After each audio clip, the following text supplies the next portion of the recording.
89 Extreme is a boys under 11 team from Phoenix, Arizona, playing in their third tournament. My team, it's a fairly new team. I think that the core of the team was put together this year, and they've been working together for probably 6 months now. They're a real good group of kids. They're very willing to learn. They're real willing to work hard and practice, and I think they're pretty committed to become good soccer players. With every group of young soccer players comes a group of parents with varying degrees of investment. You see the pacers, people that pace, and people just walk off into the corner because they know they're about to get in trouble. And you see the parents that just sit there and just chat the whole game. And, oh, what's the score? What's the score? You know, and then, you know, this is really everything in between. According to emotion researchers, we seem to have 6 basic emotions: fear, anger, happiness, sadness, disgust, and surprise seem to be common to all humans, regardless of culture or ethnic group. However, we rarely feel just one emotion at a time. Most often we experience blends and mixtures of emotions that are sometimes confusing. But why do we feel emotions at all? What good do they do us? Emotions reflect the attempt of the individual to deal with issues in the world, typically dealing with problems in the world. For example, anger is elicited when a person's goal is obstructed and some sort of action is required in order to keep that goal or reinstate that goal. And sometimes that action is attack. Fear is elicited when there's a perception that a goal is likely to fail in the future and preventative action is required, such as running away. Disgust keeps us from ingesting food that's going to harm us. Happiness captivates people. A smile captivates people, brings them closer, encourages them to continue doing the beneficial thing that they've been doing. So emotions really help in survival in all of those different ways.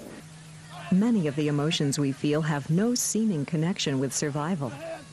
Our lives do not depend on a soccer ball hitting the goal, although it may be hard to convince some fans of that. Help him! Yes! Oh!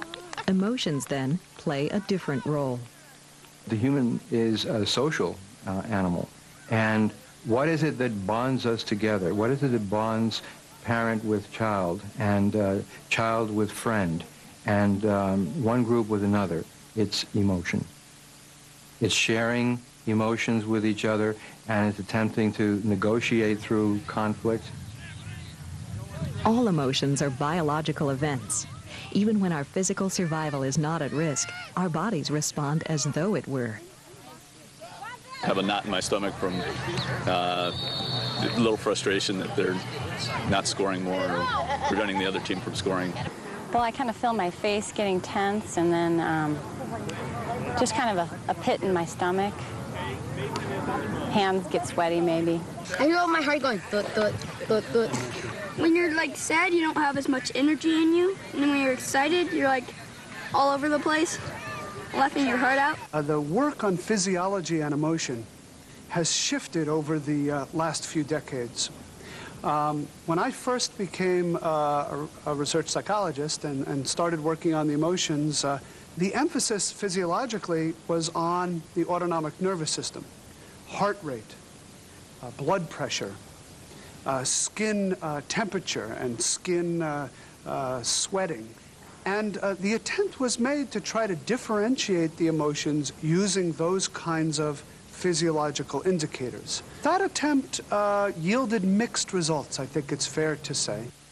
What we've seen in the late 90s and the early part of this new millennium is a shift, I think, from the autonomic nervous system to the central nervous system.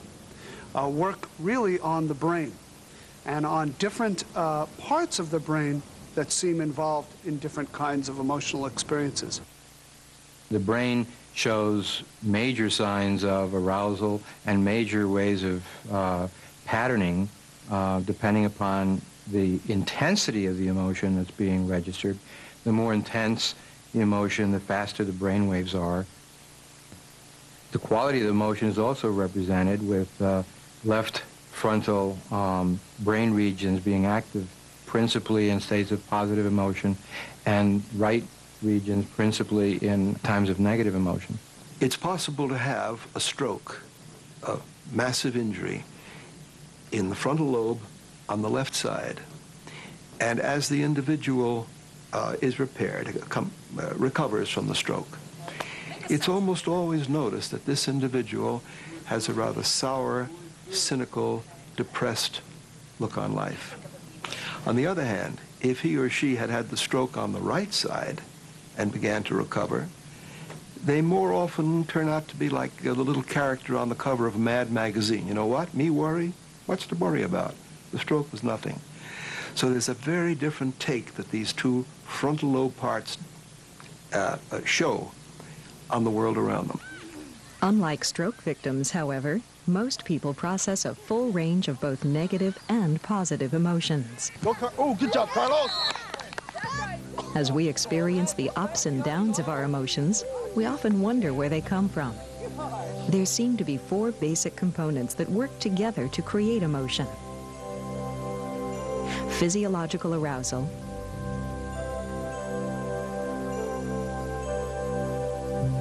cognitive appraisal, or what we think,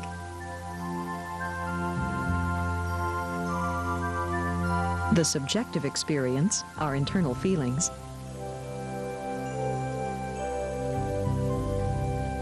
and the expression of that experience, our behavior.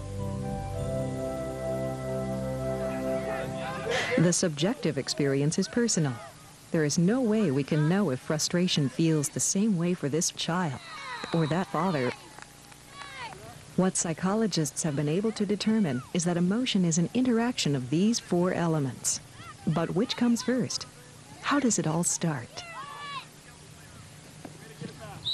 William James argued that arousal comes first.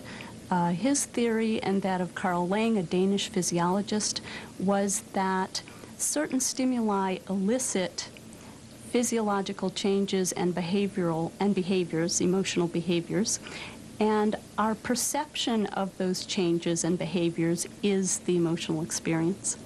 So, for example, let's suppose a huge dog comes leaping at you, barking loudly. That causes your heart to pound, your breath to come faster, your muscles to tense, and your perception of those changes is fear. In 1914, Walter Cannon pointed out some serious problems with the James Lang theory of emotion. He pointed out, for one thing, that the same pattern of physiological arousal, such as increased heart rate, seems to typify lots of different emotions, such as anger and fear. And for that matter, non-emotional experiences like vigorous exercise. So that raises the question, if you experience your heart pounding, how do you know if you feel angry, afraid, or just ran around the block?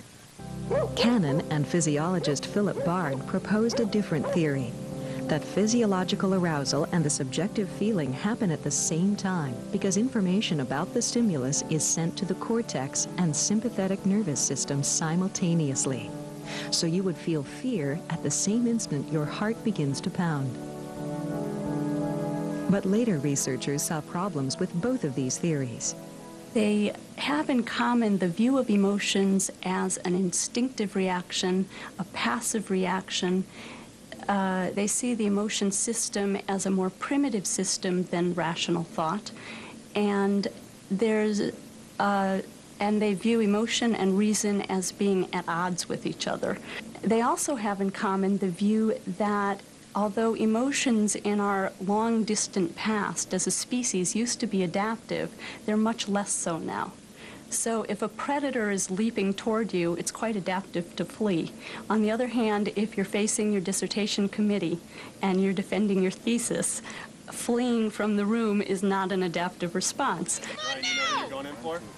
Carlos. More recent theories of emotion stress the role cognition plays in determining what we feel. For example, the 2-factor theory of emotion proposed by Stanley Schachter